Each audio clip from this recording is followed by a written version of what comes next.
அரசு சிறிய பொதுத்துறை வங்கிகளை பெரிய வங்கிகளுடன் இணைக்கும் திட்டத்தில் செயல்பட்டு வருகிறது. இந்த நடவடிக்கை வங்கித்துறையின் செயல்திறனை மேம்படுத்தி கடன் வழங்கும் திறனை அதிகரிக்கும் என எதிர்பார்க்கப்படுகிறது. இந்தியாவின் வங்கித்துறையில் மீண்டும் பெரிய மாற்றம் ஏற்பட போகிறது என்று கூறலாம். அரசாங்கம் தற்போது சிறிய பொது வங்கிகளை பெரிய வங்கிகளுடன் இணைக்கும் திட்டத்தில் செயல்படுகிறது. இதனால் இந்தியாவில் உள்ள அரசு வங்கிகளின் எண்ணிக்கை மேலும் குறையக்கூடும். சிறிய வங்கிகள் பலவும் வரலாற்றாக மாறும் வாய்ப்பு உள்ளது.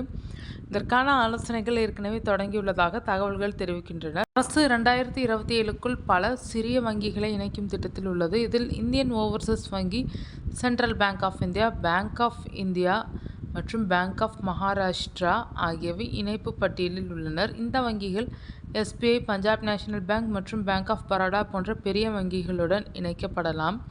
இந்த இணைப்பு மூலம் அரசு வங்கிகளின் செயல்திறன் மேம்படும். குறைந்த லாபம், அதிக செலவுகள், NPA பிரச்சனைகள் குறையவும் உதவக்கூடும்.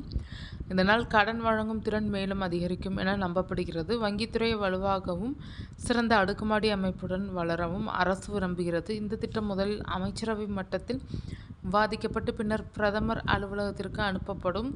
இதற்கு முன்பும் இணைப்புகள் நடந்துள்ளன. 2017 முதல் 2020 வரை அரசு 10 வங்கிகளை இணைத்தது.